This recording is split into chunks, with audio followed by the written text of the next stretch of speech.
Hello everyone, this is Mayank Nagpal, your chemistry teacher and you are watching me only on your YouTube channel Inspire for You. Student last class में हम लोगों ने first law of thermodynamics discuss किया था, जहां पर हम लोगों ने इंटरनल एनर्जी डिस्कस करी थी। और आज की क्लास में बेसिकली हम लोग जो डिस्कस करने वाले हैं वो होगा specific heat of gases. Specific heat को डिस्कस करने से पहले हमने अपने प्रीवियस लेक्चर में लेक्चर नंबर 3 में हीट को डिस्कस किया था, वहीं से कोरिलेट करते हैं, वहीं से स्टार्ट करते हैं। तो हमने देखा था कि एनर्जी जो ट्रांसफॉर्मेशन होता है, यानी एनर्जी जो ट्रांसफॉर्म होती है, एनर्जी को हम चेंज किसके फॉर्म में कर सकते हैं या एनर्जी को हम किस फॉर्म में ट्रांसफॉर्मेशन दे सकते हैं, तो एक हीट की फॉर्म में और दूसरा होता है वर्क की फॉर्म में। तो इन शॉर्ट हीट का या एनर्जी का ट्रांसफॉर्मेशन हीट और वर्क की फॉर्म में होता है। और हीट हम लोग बेसिकली थर्ड लेक्चर में थोड़ा सा पढ़ चुके हैं। तो हीट में हमने कहा था, इन शॉर्ट यहाँ पर हम ज़्यादा चीज़ें कवर नहीं करेंगे, बस रिव्यू ले रहे हैं। तो एनर्जी का ट्रांसफॉर्मेशन हम किस फॉर्म में कर सकते हैं, हीट की फॉर्म में या फिर वर्क की फॉर्म में। तो जो हीट होता है जिसको हम Q से रिप्रेजेंट करते हैं, हम कहते हैं कि heat given by the system, heat given to the system. अगर हम सिस्टम को हीट दे रहे हैं, अगर सिस्टम को हीट मिल रही है तो हीट क्या होती है, पॉजिटिव हीट हो जाती है, पॉजिटिव। और heat given by the system, given by the system, यानी सिस्टम से हीट बाहर जा रही है। तो हमने अपने थर्ड लेक्चर में कवर किया था, वो क्या होती है, Q माइनस में, यानी हीट आ जाती है नेगेटिव। तो ये बातें थी हमारी हीट से रिलेटेड। लेकिन आज हमें जो बात करना है specific heat capacity, specific heat capacity के साथ हम लोग मोलर हीट कैपेसिटी को भी डिस्कस करेंगे। तो चलिए स्टार्ट करते हैं, स्पेसिफिक हीट कैपेसिटी क्या होती है। तो बेसिकली अगर मैं स्पेसिफिक हीट कैपेसिटी के लिए बात करूं तो स्पेसिफिक हीट कैपेसिटी को हम C से रिप्रेजेंट करते हैं। और बेसिकली जो इसका फॉर्मूला होता है वो होता है Q/m इंटू डेल टी, यानी स्पेसिफिक हीट कैपेसिटी। C क्या है यहाँ पे, स्पेसिफिक, C यहाँ पर है स्पेसिफिक हीट कैपेसिटी। अब बारी आती है कि स्पेसिफिक हीट कैपेसिटी का फॉर्मूला तो हमने लिख दिया, अगर हमें एक्सप्लेन करना हो तो कैसे एक्सप्लेन करेंगे। तो बेसिकली हम इस फॉर्मूला से इसकी डेफिनेशन भी एक्सप्लेन कर पाएंगे। तो फॉर्मूला से डेफिनेशन क्या कहेगी वो समझ रहे हैं कि अगर इस फॉर्मूला वाइज हम डेफिनेशन कवर कर रहे हैं तो हम कहेंगे the amount of heat required to raise the temperature, amount of heat required to raise the temperature, amount of heat required to raise the temperature of unit mass by increasing unit degree centigrade temperature, degree centigrade temperature. इसका मतलब क्या है, जरा हम formula से इसको correlate करें। हम कहते हैं कि हीट कैपेसिटी क्या है, amount of heat required to raise the temperature, किसी सब्सटेंस का टेम्परेचर रेज करने के लिए, of unit mass. Unit mass means अगर सपोज करो हम कह रहे हैं कि 1 ग्राम, यानी अगर सपोज करते हैं हमारे पास ये सिस्टम है और ये सिस्टम का मास कितना है, 1 ग्राम। तो इस 1 ग्राम सब्सटेंस का, 1 ग्राम सब्सटेंस का 1 डिग्री सेल्सियस या फिर A1 केल्विन टेम्परेचर इंक्रीज करने में जो भी हीट दी गई होगी वो क्या कहलाएगी, स्पेसिफिक हीट कैपेसिटी।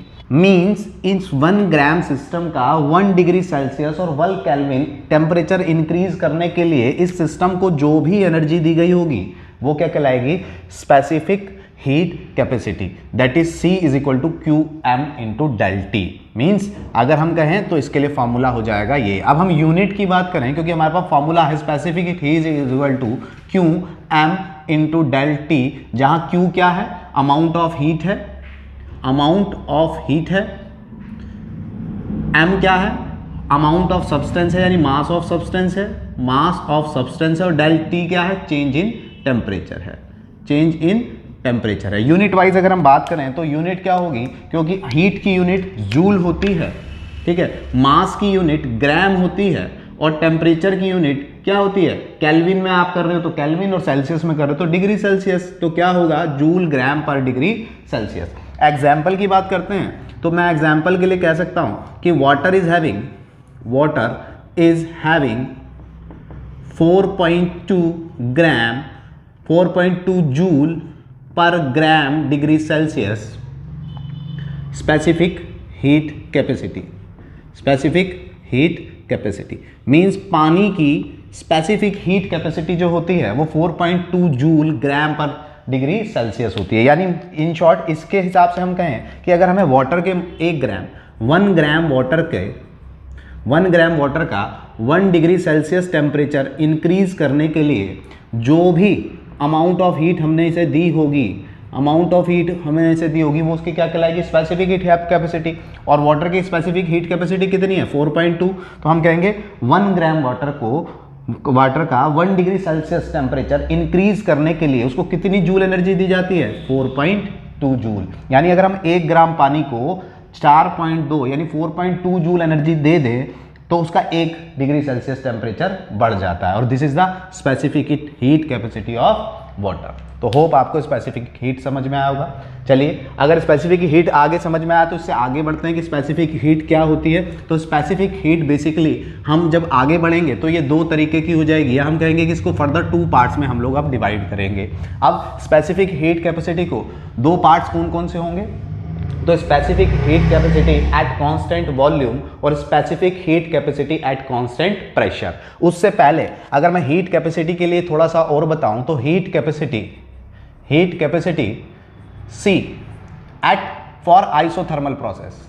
अगर हमारे पास आइसोथर्मल प्रोसेस के लिए हम यही फाइंड कर रहे हैं तो क्या होगी, हमारे पास फॉर्मूला तो होता है Q/m del T, और आइसोथर्मल प्रोसेस के लिए del T क्या होता है, 0। डेल टी क्या, आइसोथर्मल मींस टेम्परेचर कांस्टेंट, तो डेल टी क्या होगा, 0। और अगर 0 को आप यहां रखोगे तो सी की वैल्यू क्या आने वाली है, इन्फिनिटी। वहीं पर अगर मैं एडियाबैटिक प्रोसेस के लिए कहूं तो एडियाबैटिक प्रोसेस, अच्छा आप ये समझें कि आइसोथर्मल और एडियाबैटिक तो हम पहले सेकंड लेक्चर में सारी चीजें डिस्कस कर चुके हैं कि आइसोथर्मल प्रोसेस क्या होती है और एडियाबैटिक प्रोसेस क्या होती है, तो आप वहां भी देख सकते हैं। तो क्या होगा फॉर्मूला, Q/m del T। अब एडियाबैटिक प्रोसेस के लिए Q यानी ये जो हीट है वो कितनी है, 0। तो अगर ये 0 है तो मैं 0/m del T रखूंगा तो ऑल ओवर कितना आने वाला है, 0। तो इन शॉर्ट हम कह सकते हैं for any process the value of specific heat capacity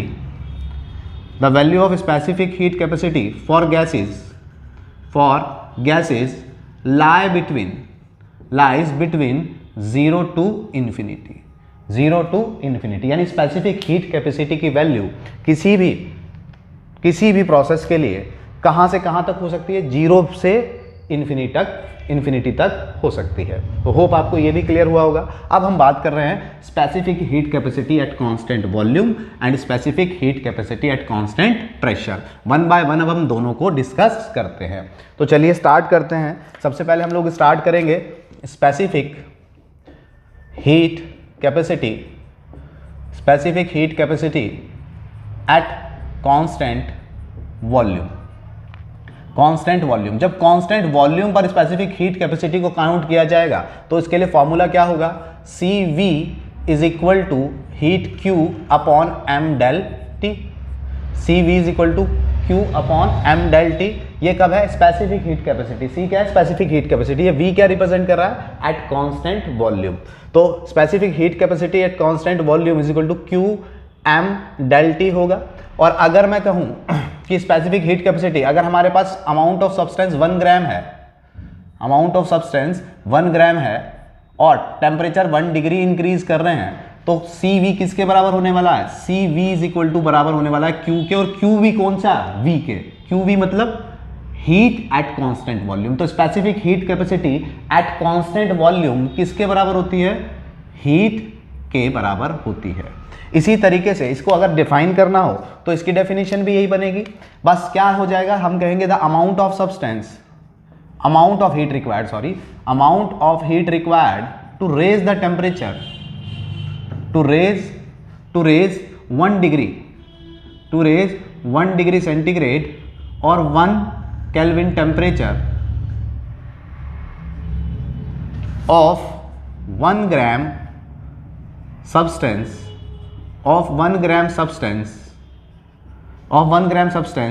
are called 1 gram substance at constant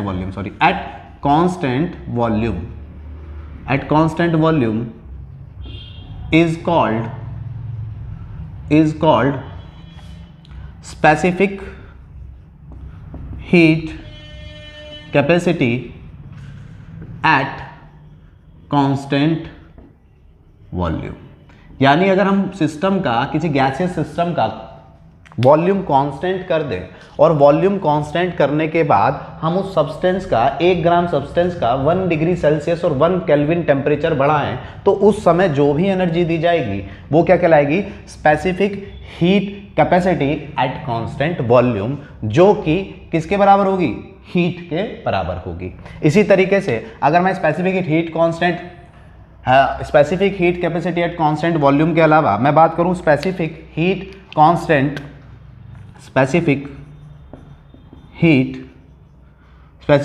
capacity at constant pressure, तो कांस्टेंट प्रेशर पर क्या होगा? कांस्टेंट प्रेशर पर यही स्पेसिफिक हीट कैपेसिटी Cp कहलाएगी, और जो हीट देंगे, जो हीट मिलेगी या दी जाएगी वो क्या होगी? Qp कहलाएगी अपॉन m del T हो जाएगा। डेफिनेशन अब भी वही है कि 1 ग्राम सब्सटेंस का 1 डिग्री सेल्सियस और 1 केल्विन टेम्परेचर इंक्रीज करने पर जो भी अमाउंट ऑफ हीट रिक्वायर्ड होगा उसको क्या कहलाया जाएगा? एट कांस्टेंट प्रेशर वो क्या कहलाएगा? Specific heat capacity at constant pressure. तो उसको हम रिप्रेजेंट करेंगे Cp से, और Cp फाइनली किसके बराबर हो जाएगा? Qp के, क्योंकि m मास ऑफ सब्सटेंस 1 ग्राम लें और डिग्री टेम्परेचर को हम क्या करें? 1 डिग्री सेल्सियस रखें, तो 1 तो Qp हो जाएगा। तो this is the specific heat capacity at constant pressure और specific heat capacity at constant volume. अब बारी आती है क्या इनको ही हमें पढ़ना है? तो इनको नहीं पढ़ना, हमें तो बेसिकली मोलर हीट कैपेसिटी पढ़ना है, लेकिन मोलर हीट कैपेसिटी पढ़ने के लिए हमें स्पेसिफिक हीट कैपेसिटी को समझना था। तो स्पेसिफिक हीट कैपेसिटी को समझा, अब बात करेंगे मोलर हीट कैपेसिटी की। तो वहां भी कोई खास डिफरेंस नहीं आने वाला है, सब कुछ ऑलमोस्ट सिमिलर रहने वाला है। तो क्या होगा? जहां हम मास की बात कर रहे थे अब हम मोल्स की बात करना स्टार्ट कर देंगे। जहां हम मास की बात कर रहे थे किसी सब्सटेंस के लिए, हम मोल्स की बात करना स्टार्ट कर देंगे, क्योंकि किसी सिस्टम के हम नंबर ऑफ मोल्स काउंट करते हैं। क्यों? क्योंकि मास भी तो मोल्स में इन्वॉल्व होता है, क्योंकि moles is equal to mass over volume होता है। तो अब हम बात करें तो हम बात करेंगे molar heat capacity, molar heat capacity of gases, capacity of gases की मोलर हीट कैपेसिटी को अब हम डिस्कस करने वाले हैं। उससे पहले चलिए मैं पहले तो इसी को एक्सप्लेन कर देता हूं कि molar heat capacity of gases के लिए हम क्या डिफाइन करेंगे। हम कहेंगे अमाउंट ऑफ हीट। आप इसको, मैं इसको रब नहीं किया है, इसको कंपेयर करना, देखो अंतर क्या है, कोई खास अंतर नहीं है। Amount of heat required to raise the temperature of 1 mole of a gas at 1 degree Celsius. क्या कि किसी, देखो एक मोल सब्सटेंस, अभी हम कंपेयर कर रहे थे 1 ग्राम सब्सटेंस से, 1 ग्राम सब्सटेंस का 1 डिग्री टेम्परेचर बढ़ा रहे थे। इस बार क्या होगा? 1 मोल सब्सटेंस का 1 डिग्री सेल्सियस टेम्परेचर इंक्रीज करने पर जो भी हीट दी जाएगी, जो भी अमाउंट में हीट दी जाएगी वो क्या कहलाएगी? Molar heat capacity. तो स्पेसिफिक हीट कैपेसिटी और मोलर हीट कैपेसिटी में बहुत बड़ा डिफरेंस नहीं है।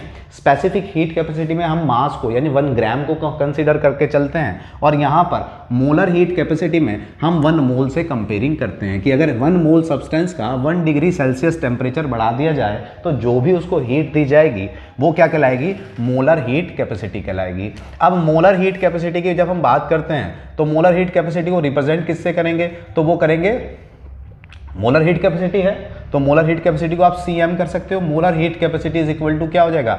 Q upon N del T। Cm is equal to Q upon N del T। ठीक है। अब molar heat capacity Cm means molar, M किसको रिप्रेजेंट कर रहा है? मोलर को। और इस बार मास की जगह हमने क्या ले लिया है? मोल्स। तो जब हम मास की जगह यहाँ पर N मोल्स रिप्रेजेंट करने लगेंगे तो ये हो जाएगी मोलर हीट कैपेसिटी। अब मोलर हीट कैपेसिटी के लिए यूनिट क्या बनेगी?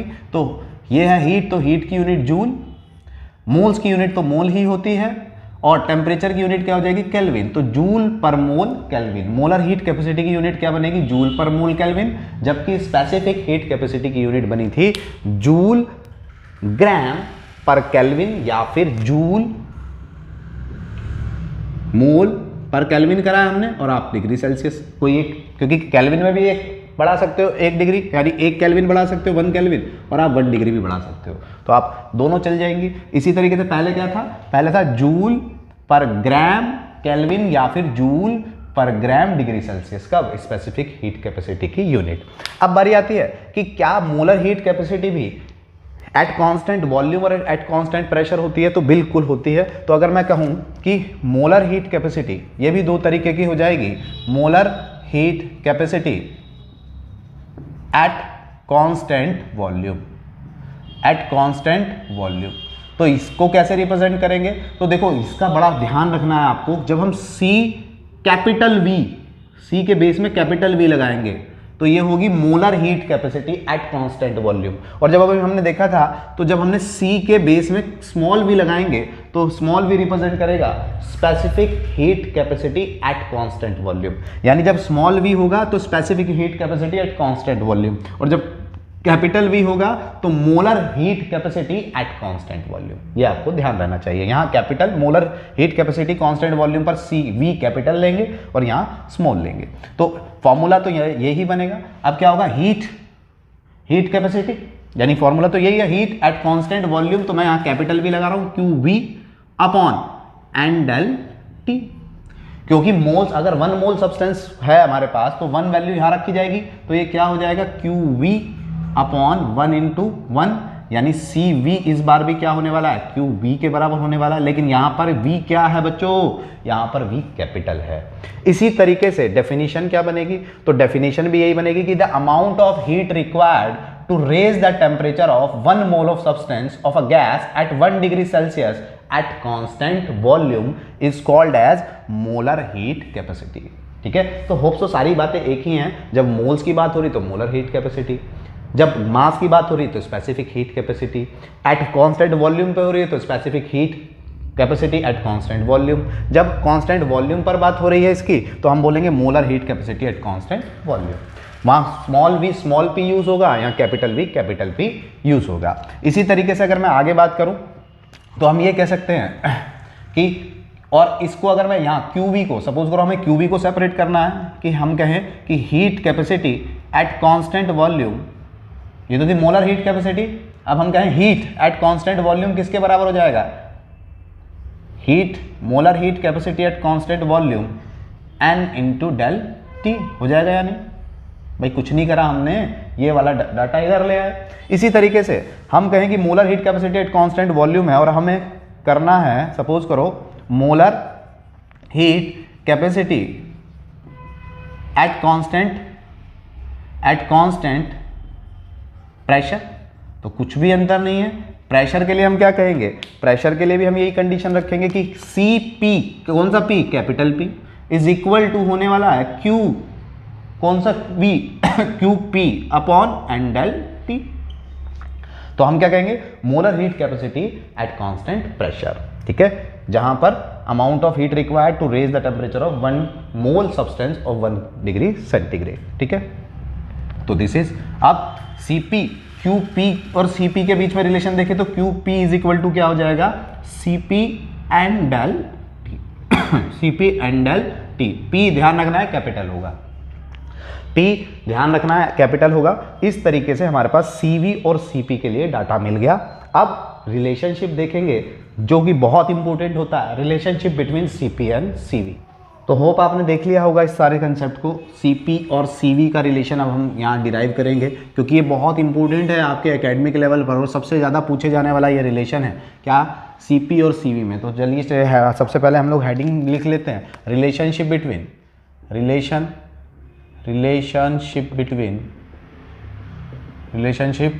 बिटवीन इसमें हम Cp एंड CV, Cp और CV में हम रिलेशनशिप कर रहे हैं। तो चलिए स्टार्ट करते हैं इसके लिए, और ये जो होगा ये किसके लिए होगा, फॉर, ये जो हम रिलेशन निकालेंगे for 1 mole of ideal gas. अगर हमारे पास क्या है, for 1 mole of ideal gas है, तब हम रिलेशनशिप देखेंगे Cp और Cv में।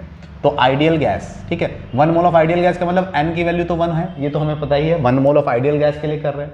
अब सबसे पहले हम बात करते हैं, हमें पता है एट कांस्टेंट वॉल्यूम। अब अगर हम बात करें एट कांस्टेंट वॉल्यूम कि कांस्टेंट वॉल्यूम पर हीट कैपेसिटी कांस्टेंट वॉल्यूम पर हीट कैपेसिटी क्या होती है, Cv। And eight constant pressure पर हमने अभी अभी देखा है कि कांस्टेंट प्रेशर पर हीट कैपेसिटी होती है Cp, ठीक है। अब अगर हम बात करें तो हमें Cv भी पता है, ये कांस्टेंट वॉल्यूम पर हीट कैपेसिटी है, और ये Cp क्या है, कांस्टेंट प्रेशर पर हीट कैपेसिटी है। और हमने अभी अभी देखा था कि कांस्टेंट वॉल्यूम पर, यानी ये वाला Cv वाला रिलेशन अगर मैं देखता हूं तो हमारे पास आया था Cv is equal to QV n del T था या नहीं था, क्योंकि मैं कह रहा हूं n is equal to already हम 1 मान के चल रहे हैं, तो यहां QV इज इक्वल टू होगा Cv डेल T। और फर्स्ट लॉ ऑफ थर्मोडायनेमिक्स में अगर आप वो वाला लेक्चर देखते हैं तो हमने एक जगह प्रूव किया था कि Cv डेल T या फिर QV heat at constant volume also equal to होता है, हीट एट कांस्टेंट वॉल्यूम किसके बराबर होता है, तो इंटरनल एनर्जी के। ये हमने फर्स्ट लॉ ऑफ थर्मोडायनेमिक्स में प्रूव किया था, आप देख लीजिए, इससे पहले वाला लेक्चर है। तो QV heat at constant volume is equal to क्या होता है, इंटरनल एनर्जी के बराबर होता है। तो मैं ये कह सकता हूं कि QV is equal to CV del T is also equal to del U, पहली कंडीशन, फर्स्ट कंडीशन। वहीं पर अगर मैं सेकेंड कंडीशन की बात करूं तो हम लोगों ने अभी देखा था Cp के लिए heat capacity at constant pressure क्या आया था, QP upon n del T। QP upon n del T आया था, और n इज इक्वल टू कितना है हमारे पास, हमें पता है n इज इक्वल टू 1 मोल है, आइडियल गैस जो ली है हमने 1 मोल ली है, तो हमारे पास Cp is equal to QP del T हो गया। और अगर मैं QP को यहाँ देखूं तो QP इज इक्वल टू हो गया Cp इंटू डेल T। और फर्स्ट लॉ ऑफ थर्मोडायनेमिक्स में एक बात और प्रूव करी थी कि heat at constant pressure also equal to होती है एंथैल्पी चेंज के। ये हमने अभी लास्ट लेक्चर में, फर्स्ट लॉ ऑफ थर्मोडायनेमिक्स वाले लेक्चर में देखा था। तो यानी हम ये टर्म को भी याद रखेंगे। अब बारी आती है इससे आगे बढ़ने की। पहले तो ये हुआ, इसके बाद मैं यहाँ छोटा सा डिराइव कर लेता हूँ, यही सारी चीज़ें डिराइव कर लेता हूँ, मिटाना नहीं पड़ेगा मुझे, रब नहीं करना पड़ेगा। इससे आगे अगर मैं बात करूँ तो मैं कह सकता हूँ we that for 1 mole of ideal gas, ठीक है, हम जानते हैं, मैं कह रहा हूँ we know that for 1 mole of ideal gas, 1 mole ideal gas के लिए डेल H और डेल U में क्या रिलेशन होता है, जो कि हमने लास्ट लेक्चर में डिस्कस किया था। Del H is equal to होता है del U plus del PV, होता है या नहीं होता है।